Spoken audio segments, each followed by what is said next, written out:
Mr. Jordan, I hope you're feeling up to it. I hope you're feeling ready, because the man opposite has arrived in the scene again, and it's the chairman of Matchroom Sport, and he's Eddie Hearn. Eddie, good morning. Good morning, gentlemen. Good morning, and just heard Simon's news there, listening to the radio, and wish a speedy recovery, genuinely. Thank you, mate. And well done. Mr. Hearn. Absolutely. No, well done for that.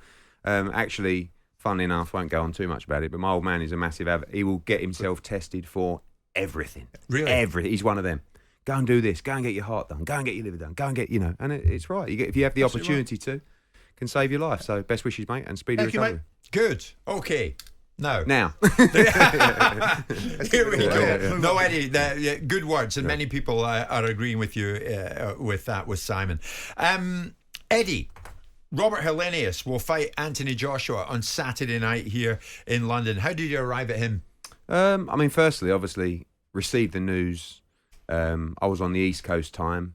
The official news come in. The first we heard about it was around 1 o'clock in the morning, Saturday morning, and got the news that Dillian Whyte had adverse finding in his VADA test. Couldn't believe it. It was like deja vu all over again, and total shock. And then from there, you have to go to work. The first thing you have to do, and we didn't get an opportunity to do it till the morning, was to speak to Anthony Joshua. I wasn't sure whether he'd want to fight. What I got was someone that was desperate to fight, and not just saying it, but this has been one of the best camps he's had in his career. He's been working so well with Derek James. His sparring's been fantastic, and he just said to me, "Who can I fight?" And from there, you go out and you go into the wild west of who wants it, who doesn't want it, who's trying to get some exposure, who's trying to make a fortune. And we wanted someone who could prepare him for Deontay Wilder. We wanted someone who was credible. We wanted someone that would come to fight. We wanted someone that we could do a deal with at pace, and that's important when you've got 6 days to go till a fight. And we got to Robert Helenius, who we know has had some big wins in America. Got chinned by Wilder, but came to fight, and that's why he got chinned. And I don't think it's a disgrace to get knocked out like that. But most importantly, was in shape, boxed on Saturday, got a stoppage victory. He had 2 good wins on Fox in America. I think one was on pay-per-view as well. He's a decent fighter. Beat Derek Chisora, lost to Dillian Whyte on points. He's a credible guy. 6'9", can punch a bit as well. And I think it's a good test for AJ to see where he's at after the Franklin bout. Is he as good as you could get? Is that what you're saying? I think within the time frame, within the the deals that were available, and you sometimes you get told Andy Ruiz wanted it. And did he come into the conversation? No, he put a tweet out on social media, never contacted us. Or the teams or the management team. But also you're talking about a guy who wants probably, 10 million, whatever it is, to fight AJ. He's not going to get on a plane on Monday or Tuesday and go through that process. We also understand the whole pay-per-view argument. We have done, and we are taking the fight off pay-per-view. The financial difference for Joshua in this fight is astounding. But he wants to fight. And, in terms of non-pay-per-view cards, I think this is probably one of the strongest we've ever done. Okay. Chisora against Washington, Hrgovic against Dempsey McKean, Johnny Fisher in his first title fight. No one can moan about that. But we're in a situation where, unfortunately, we have to deal with it. We all wanted to see the Dillian Whyte fight. But at the same time, Anthony Joshua says, I've trained for 12 weeks. I want to fight Deontay Wilder next, and I want to fight on Saturday. Well, Eddie, to be fair, Simon, you actually were expecting some sympathy, if you like, for Eddie and the predicament he found himself in. I was expressing some sympathy. Yeah, because it's not easy, is it? Eddie tells us that the results, the information that he got was on the Saturday. I'll be curious to know when the tests were actually taken, and if that is indeed the fact, then those are the facts, and it puts him in a cleft position, doesn't it? There's other people out there like Martin Bacoli that you could have spoken to and perhaps had a conversation with about whoever he puts in this situation. Someone, somewhere, some segment of people are going to turn around and say, that's not good enough. The challenge is what do you do? Is Helenius someone that I would expect Anthony Joshua to deal with? Yes, I would. Is the challenge putting him into a fight of someone that he hasn't prepared for? We are watching the rebuilding of Anthony Joshua. Irrespective of whether I think certain things about Anthony Joshua, he does need an element of rehabilitation to get him to a point where he can go into the top table with the top guys, whether that's Deontay Wilder, whether it's Tyson Fury, Anthony, or whether it's Alexander Usyk again at some point. And it's not unreasonable for him to have had this fight with Dillian Whyte. It's a proper good fight, that one. I think most people saw it in its merits and how it got, and I didn't like the idea of ridiculous things like rematch clauses in there, but we got there in the end. But I think it's unfair. And I'm quite happy to have a go at him, but I think it's unfair to turn around to him now and say, well, whatever you put, I didn't like the idea it was Chisora. I don't think Hellenius. I think Hellenius is at the back end of his career and it's cannon fodder. But notwithstanding that, he could have perhaps delayed the fight, could have pushed it back a couple of weeks. That might be an argument that people could have made. It's difficult to do that when you've trained for 12 weeks to break camp, and then the other option, honestly, was to fight in October, November. When you've trained for 12 weeks, then after that, come down, you have 3 or 4 weeks off, then you go back and you do another 8 or 9 weeks. We want to fight Deontay Wilder. We know December's unlikely, but we're still being told, and we were told as recently as 2 days ago or 3 days ago, whenever it was, you will be fighting. And he wants, and if he doesn't take this fight on Saturday, he won't fight Wilder in December or January, because he'll end up fighting October or November. What about fight fans already?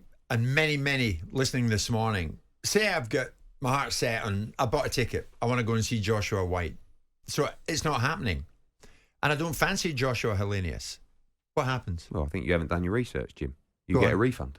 Yeah. I mean, it's as simple absolutely. as that. I mean, look, absolutely. I would, we so do you this expect every time. a lot of people coming to you for refunds? I think it's a great heavyweight night. I think if you don't feel like you're getting value, you can get a refund. It's very simple. We have a very standard procedure, and we're fair to all customers. I think it's a great heavyweight night. I think it's a good heavyweight fight. I think it's a great undercard, but we also understand it's not what you bought a ticket for. So if you want a refund and you don't want a great heavyweight night on Saturday, you can get one. So and also at the same time, it's not on pay-per-view. It's part of your DAZN subscription. I think there's a lot of people, that we know the pay-per-view argument, but it's designed to generate the revenue to make bigger fights. That's unfortunately the way the system works. It's not.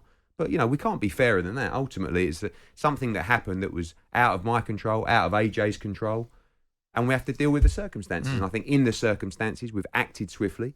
Don't forget as well, there's more than 10, there's 16 other fighters on the card who have trained for 12 weeks. Fighters only get paid when they fight. You've got fighters like even the younger lot who aren't even on the main broadcast. You've got George Liddard, you've got Campbell Hatton, you've got Maisie Rose. These guys have trained for 12 weeks. They only get paid if they fight. They're the ones that are contacting me faster than anybody on Monday saying, please keep the fight on. People are making noises about Hrgovic fighting him. First of all, he's not prepared for Hrgovic, and Hrgovic is the mandatory IBF. Right? He's going to beat Dempsey McKean, so he's not going to go in against Anthony Joshua and give up the opportunity to be the next cab off the rank against Alexander Usyk. And also, he's had a 12-week camp for a southpaw. So it's not as easy. You've got to be fair. Yeah, and I think there'll always be Twitter moans, but I think in general, most people go, fair enough, good night, let's get on with it, and let's see AJ put what I believe, and I'm not just saying this, I think he's in the best I've seen him physically, mentally. And that's why I was so disappointed, because I think either way you're going to get a great performance, but he must box on Saturday. The thing is, Eddie, this is deja vu all over again, as you rightly said. You didn't pull Ben Eubank straight away, and you faced criticism for that when Ben failed a couple of tests. But you pulled this one straight away. Mm-hmm. So what's the difference? Well, I think there's quite a few differences. I mean, firstly, the tests, the results, the substances were very different.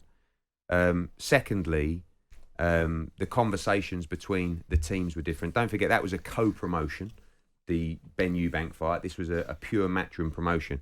When we spoke to Wasserman and the team, they wanted to investigate the situation further. There was a lot of cloud over the fact that the board don't recognise VADA because they've done it previously. And Eubank's team said, after taking medical advice, they were willing to proceed with the bout, subject to what the British Boxing Board of Control have to say. In this instance, AJ and his team looked at the results, wanted to terminate the contract immediately. We had 1 week to go. And I will say, hands up, we learnt a lot last time. It was a fresh situation that we had to deal with in terms of sanctioning and also who governs what in terms of testing agencies. But to be fair, Eddie, I understand your position, but that's not strictly true, because the rule was in place and you knew it was in place, and you argued with me last time emphatically, and where I will concede your point that you made last time is about your inability to stop this fight, because you and I debated the fight with Conor Benn, and I said you could have stopped it. And you said I couldn't have stopped it. I needed the British Boxing Board of Control to stop it. I needed their sanctioning or non-sanctioning to put me in that position. And then, of course, that I argued about the fact you have a representation agreement. You said you don't. So I need the bout agreement to be stopped, right? But you took 48 hours to do it. And you've got your partner in the fight, your fight partner in Callie Sowland, on the day after the fact that you guys have been announced. You were told on the Tuesday evening, according to Robert Smith, October the 4th, this fight is going to be pulled by us. We're not going to sanction it. Wednesday morning. No, he told. Well, No, he didn't, then he's a liar. Then Well, absolutely. Right? If he's told you that, then he is. But lying, he's told me that, and that's indelible. Then he's lying. Right. So he's saying on October the 4th, he told you guys. So then between then, or the 48 hours or the 36 hours, your fight partner told everybody in the world that you and he and all the parties were looking at other options. You didn't say it. He said it. Right. But that's not. So he's either not talking correctly about what you didn't do, but it was a 36-hour gap. In this instance, your boy, Frank Smith, had a conversation with Robert Smith on Friday, and they pulled the fight instantaneously. Friday what, sorry? This Friday just gone. No, he didn't. Well, according to Robert Smith, he did. So you had a conversation. Hold on. You had, Let's clear up a few things, because you're waffling some... No, I'm not waffling. No, you are. Because you're talking like it's fact. You have to listen to what I say. But I'm telling you the facts that I've been told. So you're told. telling me... Your version Okay, you're telling me, I mean, you can clear this up after. Yeah. Robert Smith told you that he had a conversation with Frank Smith to cancel on the fight. Friday, just gone. Correct. Okay. The first knowledge that we had of this situation was on Saturday in the early hours of the morning. Take that so with Robert Smith take it up with the British Boxing Board a of Control. complete liar. Yeah. If these are the things, Eddie, that I think that you need to be careful of. No, but I think you need to be careful, because you come I out don't. with what No, I you don't. state as facts. What actually aren't. Eddie, it's very simple, right? No, but you walk around. I spoke to him. It's very simple, Eddie. You're a journalist. I'm not a journalist. Yes, you are. You're a disc jockey. No, you spoke. You said it, Eddie. No, but you are. Eddie, you can't wander around the industry going, I was speaking to the and chairman of the British Boxing and Board of you're Control. your dad's son, whose business you inherited, right? So we can all throw around silly comments, right? Let's wait. I want to address that. I want to address that. 1 second. No, I want to address that 1 second. No, I haven't finished. I hadn't finished. Because now you're talking Hang on, about guys. my father, you're talking about what I've inherited, and I'll say one thing now. You've got this bee in your bonnet. I don't know what it is. I don't. You brought it up on Twitter the other day. I don't. You just brought it up again now. Because you I think inherited your daddy's business. Because now let's get one thing right. You have done very well. Yes. And so have I. Yeah. This is what you did. You took a company, start-up, to Yes, different what to you. you say. Yeah, totally different. to you. We all play the hands we're dealt. We do Okay? indeed. You took a start-up company. We do indeed. To what you say was £100 million company. Lost a lot. Don't worry. No, you right? don't. You don't know Hold that, on, Eddie. let me finish. Don't redirect into Let silly me finish. conversations. Hold on, because I'm giving each other a pat on the back. Hang on. We're talking about the consequences of a situation that's manifested itself. You took, whether it was 48 hours, you took 36. I'm going back. You took to the 30. You took jive. 36 No. hours. Eddie, you're the Hold one on. that makes Hold the on. personal Well, let's judgment. get back on Don't be track. silly. Let's get back I on want to track, finish though. this. I want to finish it. I think people listening want to know what happened regards to the fight. Okay. This is Irrespective of what okay, you two, okay. how you two have got to where you got to, or wherever. Okay. All I was doing was. Here's the thing. You were correcting my view. No. Here's the thing. No, Eddie, you I weren't want to correcting ask you him. this. It wasn't a view. I want to you ask were you stating this. it as fact. Well, I think it is. But Simon. Because I think you were Okay. and people I'll won't tell say what, it to you. Get Robert Smith on the phone. Go on. Oh, fine. Get him Get him on the phone. Happy Go to. on. Get him on. Well, we can get Robert Smith on the phone. I'm also, but I don't need to. Because I don't see how Eddie, the chairman. I don't need to. You Because don't I- need to. no, hang on. But- I can play the audio from the interview that he did. When? So I don't need the audio. When? He did an interview with me in March of this year. It's No, a no, fact. you're talking about it's the indelible. Dillian Whyte situation. And in this conversation, You're telling you, in you this- spoke to him okay. this week. He apparently had a conversation with us Eddie, before we even knew did about it. Did it take you 36 hours? I say 48 hours to cancel the Ben Eubank fight. We did found- it take you 36 hours or 48 hours? Because it definitely Less took than- you. It less definitely than took, 24. It definitely took you 36. No, from their decision. But you which didn't was in a- cancel it until Thursday evening. No, we And didn't. We had a and press conference on Thursday afternoon, Right. where it was already cancelled. It was announced. So get your facts So maybe right. 32 hours. Get then. your facts Maybe right. 32 The- hours. the then. Not fact- even The 24. fact of the matter Rubbish. is, Not even already, 24. what we will You're do lying, is take Eddie, it. and you know you are. No. You're Get lying, him on. Eddie. You're Hold on. lying, Eddie. You Simon, just misrepresent Simon, Eddie. Simon, stay And- calm. and in Stay this- calm, I'm because you're going perfectly red calm. again. Listen. I'm not going red. You are. The In blood this pressure's instance- out of control. You've got to in calm this yourself. instance, Listen. in this instance, you cancelled it promptly. So Yes. well done, you. Thank you. Well You done learn. you. But You learn. but you know what? Here's the thing: you couldn't do.